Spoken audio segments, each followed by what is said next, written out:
안녕하세요. 프리스타일입니다. 새로 오신 분들이 많으셔서 톡강에 대해 소개드립니다. 전투방은 매달 투표를 진행해요. 그 투표를 통해 2022년 가장 스터디하고 싶은 곳으로 총 470표로 1위를 차지한 서울이 이번 주제입니다. 어마어마하게 많은 투자자분들이 현재 서울을 보시는 이유와 올해 공부하고 싶어 하시는 이유가 뭘지 오늘 서로 생각해 보시기 바랍니다. 이전에도 수십 차례 지역 톡강을 진행했고 그 자료가 모두 왕부스 카페에 있으니 꼭 가입하시고 읽어보시면 인사이트에 많은 도움이 되실 겁니다.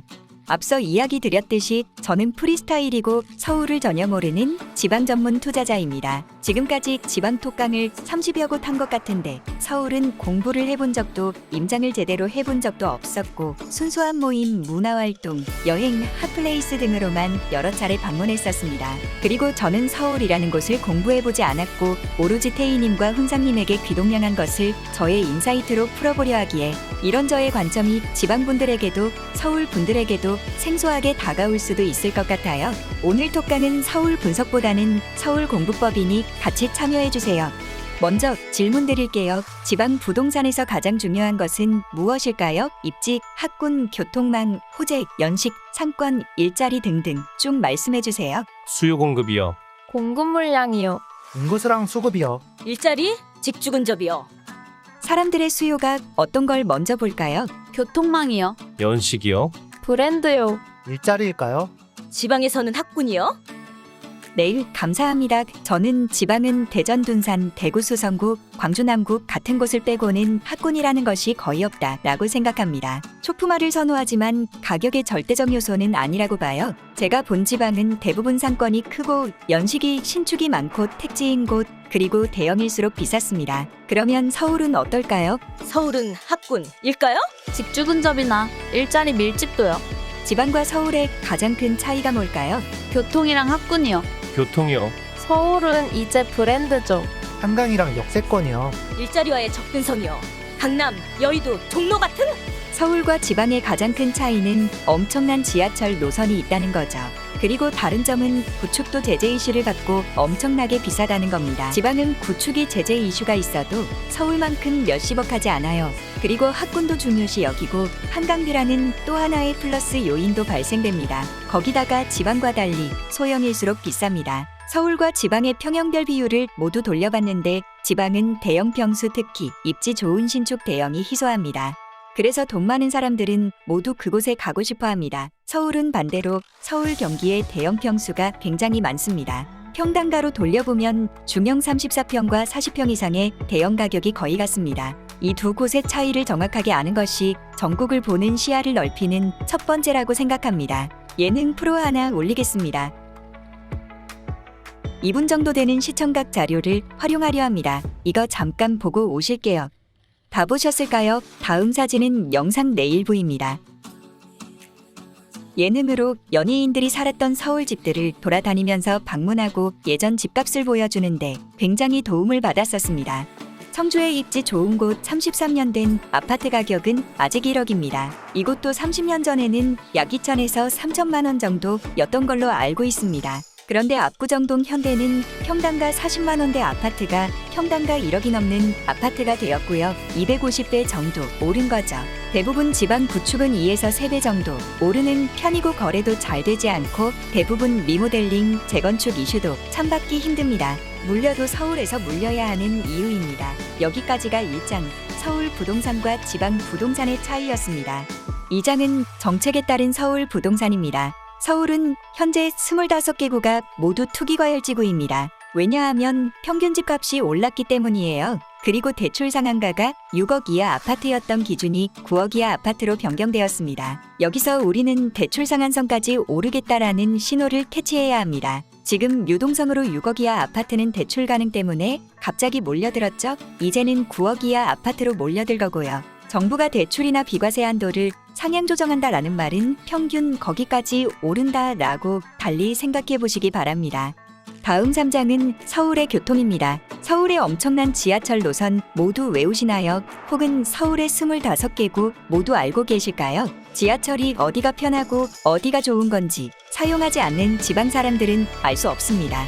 강남 3구는 어디인지 아시는 분? 서초, 강남, 송파요. 강남 3구는 바싹해요. 뉴스에 자주 등장하는 노도강은요. 잘 몰라요. 노원구, 도봉구, 강북구. 저는 롯데월드, 동대문, 서울대, 63빌딩, 명동, 경복궁 등 저희가 한 번쯤은 가본 곳들을 하나씩 대입하고 관광지를 하나씩 떠올리면서 그 주변을 상상하며 리마인드합니다. 지방에서 올라가면 제일 먼저 터미널에 내리거나 역에 내려서 그 주변을 회상하고 거기에 교통편을 기억하고 갈 때마다 호객노노로 내가 있는 곳의 아파트는 얼마짜리인지 체크하고 이런 식으로 계속 하다 보면 하나씩 내 것이 됩니다. 서울 항구에만 몇십만 명이 살고 있고요. 25개의 도시를 보는 것과 같아요. 한 번에 다 하시려 하지 마시고 가장 비싼 것부터 가장 좋은 것부터 다가가 보세요. 저는 지하철 2호선, 9호선 라인의 아파트부터 공부하는 것이 좋다고 생각합니다.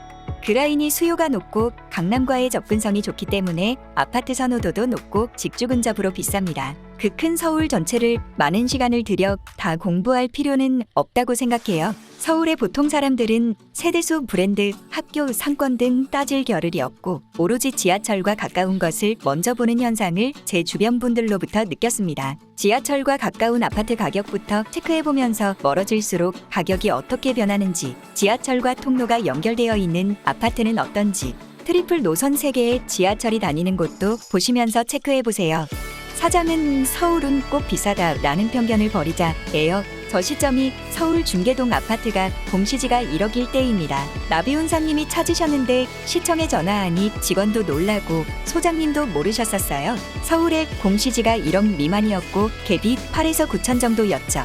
그러면 만약 저때 저 집을 8에서 9천 갭으로 샀다면 지금 1억 정도 오른 것이 과연 많이 오른 걸까요? 투기과열지구라서 공시지가 1억이 넘으면 중과되고요. 차라리 그 돈으로 비조정 지역의 아파트 신축을 샀다면 일반 과세로 수익률이 더 좋았을 거예요. 서울에는 아직도 6억 이하 아파트들이 많고 나홀로 아파트, 세대수가 적은 아파트, 연식이 있는 아파트들도 있습니다. 하지만 이미 이렇게 오랫동안 상승한 서울에서 지금까지 덜 오른 곳은 저는 투자로는 안 봅니다. 하지만 이렇게 안 오른 것을 모니터링은 합니다. 언젠가는 오르는데 그 타임이 언제인지 그리고 얼마나 오르는지를 말이죠. 서울방 만들고 난 이후에 스승님 말씀에 따르면 동두천처럼 가장 마지막에 오르는 곳은, 즉 수요가 덜한 곳은 올라도 매도 타임 잡기가 힘들다. 오른다고 다 살 수 없고 서울은 지방 투자자가 가장 좋은 곳을 찾아야 한다고 생각해요. 잠실주공같이 많이 오를 수 있는 곳, 두 번째 아파트를 보여드릴게요. 이 그래프를 보고 화들짝 놀랬어요. 보이시나요? 무갭. 10년 동안 하나도 안 오르고 무갭, 그것도 최근입니다. 서울 3D 맵으로 보면 높게 솟은 백화점 품은 아파트입니다. 이런 역세권 아파트이고요. 서울의 아파트들이 계속 비싸다 하지만 임대차 3법으로 갭이 줄어드는 타이밍이 오고 지방대장 아파트가 많이 올라서 서울이 싸 보이는 효과가 계속 있습니다. 지방의 신축이 대부분 5억인데 서울에는 아직도 6억 이하가 있으니까요. 그래서 저는 이번 대선이 끝나고 서울이 다시 오를 거라 보고 있고요. 저희 전투방 여러분들도 마찬가지로 생각하시는 것 같습니다. 5장입니다. 5장은 1기, 2기, 3기의 신도시입니다. 서울을 공부하는데 1기, 2기, 3기 신도시를 모르시면 안 됩니다. 1기 신도시는 성남시 분당, 고양시 일산, 안양시 평촌, 부천시 중동, 군포시 3본이고요. 2기 신도시는 성남 판교, 화성 동탄, 김포 한강, 파주 운정, 수원 광교, 양주 인천 서구의 검단입니다. 3기 신도시는 남양주, 과천, 부천, 고양, 인천, 안산, 구리 등이고요. 그때마다 물량이 많았고 하락기가 왔었고 현재는 사전청약을 진행하고 있습니다. 사전청약은 분양가가 결정된 것이 아니고 본청약 때 분양가가 확정됩니다. 그리고 청약에 당첨됐던 그전 신도시를 돌이켜보면 나중에 포기하는 경우도 지연되는 경우도 굉장히 많습니다. 과거를 공부하지 않고 3기 신도시 사전청약만 바라보고 있다면 만약 본청약 때 비싸진 분양가를 감당하지 못한다면 어떨지 고민해 보셔야 합니다. 나는 다주택자라 청약은 몰라 하지 마시고 계속 모니터링하면서 보세요. 6장은 대단지 물량 체크하기입니다. 서울의 가장 큰 대단지가 어딘지 아실까요? 헬리오시티요.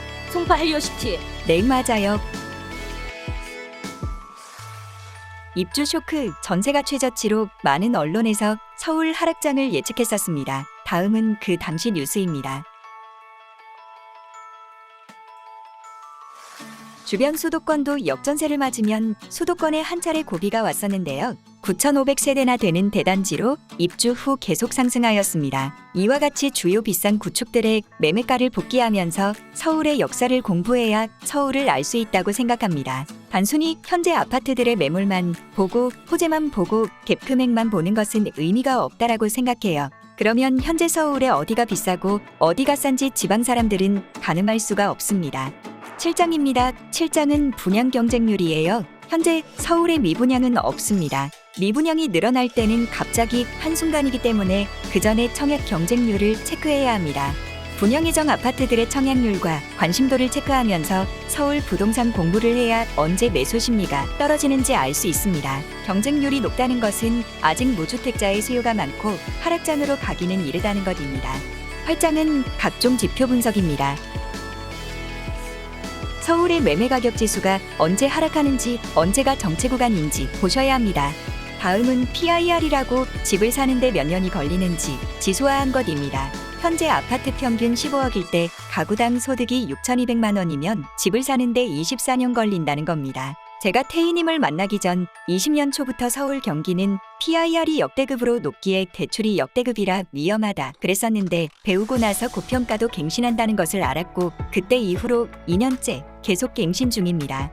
바닥일 때 산지는 알 수 있지만 언제가 매도 타이밍인지는 알 수 없는 지표입니다. HAI, 주택부담지수란 HAI가 높을수록 주택 사는데 부담스럽다 혹은 비싸다를 알려주는데 이건 역시 고점이고 이것들을 보면 아파트는 2013년에 샀어야 한다는 것을 쉽게 알 수 있죠. 가장 낮아서 부담이 없었다라는 뜻이니까요.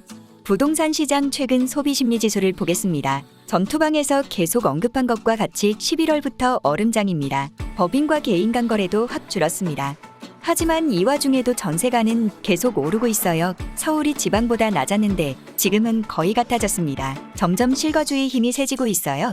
서울, 세종, 제주의 자산을 보시면 서울이 6억 7천인데 부동산 자산이 5억입니다. 부동산은 자산의 엄청난 비중을 나타내고 부동산 공부는 생존을 위한 필수 요건입니다. 연도별 소비자 물가지수는 매년 올라가고 있고 코로나의 경기가 안 좋다고 하지만 하단의 수입, 수출은 점점 늘고 있습니다. 전국에서 서울의 어느 지역으로 전출입이 되는지 통계청에서 조사한 자료를 보겠습니다. 자료를 보면 송파와 강남이 압도적으로 많습니다. 9장은 미치고 활용법입니다. 서울 공부하기 좋은 어플은 미치고라고 생각합니다. 미치고에서 동별 평단가를 통해 지도에서 어디가 비싼지 파악한 후 평단가가 높은 곳이 우선 공부해야 할 지역으로 사진의 연두색으로 표시했습니다. 아파트 랭킹에서 매매가 높은 순으로 보면 반포주공 93억 아파트도 있네요. 평당 매매가 높은 순으로 보면 1억이 넘고요. 다음은 학군 보겠습니다. 학군 필터를 보면 특목고, 과학고 등 진학률이나 서울대 진학률 등 미치고에서 최신 자료를 확인할 수 있습니다. 뿐만 아니라 중요한 지하철 호재도 알 수 있어요. 관심 많으신 재개발, 재건축도 잘 나와 있습니다. 오른쪽 상단 아이콘에 재개발, 재건축 버튼을 활성화하시면 이렇게 많은 제재 정보가 있고 대지 지분과 현재 추진 상황 그리고 기간도 나옵니다. 10장이네요. 학원가입니다. 서울 3대 학원가를 알아보는 법. 쉽게 호객노노에서 학원가를 체크하고 보시면 돼요. 그럼 3대 학원가 중 첫 번째 대치동입니다. 대치동에만 834개가 있다고 나오네요. 두 번째 중계동 은행사거리. 세 번째는 목동입니다. 학원가와 가까운 곳, 지하철 노선 잘 되어 있는 곳도 선호지역이겠죠? 어플도 분석을 누르시면 나올 겁니다. 11장 현재 봐야 할 서울 자산입니다. 톡강 시작점에서도 설명드렸지만 서울은 중형과 대형의 가격이 같습니다. 이와 같이 갭이 2억대인 대형 아파트도 있어요. 나비훈상님이 찾으신 현재 갭이 줄어들고 있는 타임의 대형을 보면 이런 식으로 대형과 중형의 차이가 얼마 나지 않아요. 대형은 오를 때 그 폭이 더 많이 오르기 때문에 서울을 공부할 때 대형이 언제 오르고 얼마 기간 동안 오르고 얼만큼 오르는지 스터디 하셔야 합니다. 두 번째로 서울에서 봐야 할 자산은 오피스텔입니다. 서울의 자산 중 현 시점에서 가장 싼 자산이 소형 오피스텔이기 때문이에요. 오피스텔 매매가 추이를 보면 빨간색 아파트는 내려온 반면에 파란색 오피스텔은 고개를 들고 있습니다. 거래량을 봐도 빨간색은 내려가는데 반면 파란색은 우상향합니다. 소형 오피를 말하시는 건가요? 네, 이 자료를 보시면 노란색으로 표시된 소형만 덜 올랐습니다. 서울 오피의 소형 그래프를 찾아보면 다음과 같이 한 번 오를 때 상승장 후반부에 가격이 2배로 상승합니다. 그리고 10년이 넘도록 하나도 안 올랐던 상품군이고 투자자들은 작년부터 조금씩 진입을 했습니다. 아파텔 다음으로 투룸 상승 후에 현재는 소형으로 진입해가는 상황입니다. 과거를 보고 미래를 예측할 수 있습니다. 오피스텔은 취득세 4.6%로 상업용일 경우 법인 매수 시에 종부세를 내지 않아요. 예를 들어 다음과 같이 갭이 작은 신축에 역과 이어져 있는 역세권 오피를 사면 리스크가 적고 지금 전혀 오르지 않은 저가락 그래프이기 때문에 상승 힘을 비축해 놓은 상태입니다. 아파트 평당가와 비교해서 너무 싸다면 상승 여력이 있는 거죠. 오피는 300세대 이상도 대단지라고 보고 역세권이 좋고 신축일수록 좋습니다. 찾는 방법은 호갱노노에서 필터를 오피스텔로 두고 찾으시면 됩니다. 12장입니다. 재개발과 재건축이에요. 서울의 제재는 많은 분들이 보시는 상품이고 장기 투자로 엄청난 돈을 버시는 분들도 많고 물려서 세금으로 매도도 힘든 분들도 있습니다. 작년에만 해도 서울 반지하 빌라를 알아봤고 1억의 무갭이나 혹은 1에서 2천으로 살 수 있는 곳이 꽤 있었습니다. 그런데 지금은 이미 호가가 많이 올랐고 매물도 없죠. 지금 제재 이슈는 신통으로 간단히 말해서 예전에 엄청 길게 걸리는 각종 과정을 절반으로 단축시키겠다. 건폐율도 용적률도 높여서 더 높고 더 넓게 지을 수 있게 하겠다. 이것이 발표되니 사람들은 너도 나도 몰려가고 싶은데 1월 28일 권리산정일 기준이 있었습니다. 1월 28일 이후에 신통 구역을 산 사람은 현금 청산 대상이 됩니다. 현금 청산이 되면 보통 공시가격보다 조금 더 쳐주는 정도의 보상만 받아서 결국 손해입니다. 이 권리산정일이 재개발마다 다르기에 이를 잘 모르는 경우가 많고 그래서 민원이 많다 합니다. 현금 청산 대상인지도 모르고 산 경우도 있고요. 또 토지거래 허가구역으로 묶이고 본인이 실거주를 해야 하고 허가도 받아야 하는데 결국 매도가 힘들어집니다. 이렇다 보니 사람들이 신통 주변구역 제재 해제구역으로 투자 수요가 몰립니다. 대부분 구역 지정되기 전 팔자 혹은 물리면 쭉 가지고 가면 되지 라는 생각으로 접근을 해요. 토지거래 허가기간은 지정기간을 계속 연장하고 있고 대단지 재건축 역시도 오랫동안 여러 이슈로 계속 미뤄집니다. 많은 사례를 보면서 내가 과연 버틸 수 있을지, 내 자산이 이 많은 시간을 견딜 수 있는 여력이 되는지, 나의 멘탈이 물려도 견뎌낼 수 있는지 늘 보시고 앞서 리치고에서 보았던 수많은 제재 상품들과 기나긴 10여 년의 경로를 보시면서 조합의 톡방이나 이슈들도 체크하면서 그 사이에 문제점들 해산되는 것, 해제되면 어떻게 되는지, 피값이 어떻게 올랐다가 떨어지고 하는지, 현재 이 피값이 싼 건지 비싼 건지를 판단할 수 있을 때 제재를 투자하는 것이 좋다고 생각합니다. 제가 들어가 있는 제재 5개 톡방은 정말 실질적인 것을 배울 수 있었고 현수막을 걸고 추진비를 걷고 피가 오르지 않아 전전긍긍하며 조합장과 건설사 선정 문제와 비례율 문제, 추가 분담금 문제가 얼마나 심각한지도 현실적으로 알 수 있었습니다. 주요 이슈가 되는 제재 단지들, 주공 들어가는 대단지 아파트들의 변화도 계속 체크해야 제재를 투자할 마음가짐이 준비될 수 있는 것 같습니다. 13장 포트폴리오입니다. 현재 서울 사시는 무주택자분들은 청약 가점을 청약홈에 가서 확인하시고 현재 가점과 비교하며 과연 당첨 확률이 얼마나 되는지 체크하시고 가능성이 적다면 자산에 맞게 매수하셔도 좋을 것 같아요. 1주택자분들이나 일시적 비과세 맞추신 분들은 세금을 절약하는 게 우선이시니 아무리 집들이 오를 것만 같아도 절대 다주택자 포트로 가지 마시고 법인을 세워 오피나 지방 1억 미만 투자를 하시는 것이 좋고 서울 다주택자분들은 대부분 중과가 해지될 때까지 기다리는 것이 좋을 것 같아요. 투자를 하고 싶으시면 역시 법인 투자로 오피스텔을 하시는 것이 좋을 것 같습니다. 마지막 장은 매진말로 마칠게요. 지금까지 말씀드린 여러 서울 스터디 법은 그 안에서 세분화하여 본인이 직접 스터디를 해야 합니다. 서울은 현재 각종 경제지표나 소급 청약 경쟁률, 가격 등을 봤을 때 아직 덜 오른 곳들도 있어 상승 여력이 있다고 봅니다. 제재는 정말 긴 시간이 필요하며 전체 흐름과 상승 하락을 닿게 짜고 자산 여력이 있으신 분들의 최상 난이도 투자 상품이니 쉽게 다가가지 않으셨으면 좋겠고요. 자산과 어느 정도 공부가 되시면 하시길 바랍니다. 현재 서울에서 저렴한 소형 오피와 대형 아파트 가격이 앞으로 어떻게 변하는지도 체크하시길 바라고요. 각종 교통호재, 기업유치 호재는 호재가 연기되고 호재가 없어지고 호재가 이루어졌을 때 어떻게 보아야 하는지만 반영하시고 내가 사지 않아도 주요 대단지 아파트 이슈와 서울 부동산 대책 및 대출 관련 주요 정책은 어려워도 상식처럼 인지해야 하고요. 서울의 부동산 과거를 복귀하며 어디가 정말 좋은지, 지금 싼지를 저와 같이 공부하시길 바랍니다. 왕부스 카페의 투자 스터디 일기분들께서 25개국 분석을 모두 해놓았습니다. 양질의 글들이니 꼭 공부해보세요. 그럼 오늘의 톡강 마치겠습니다. 감사합니다.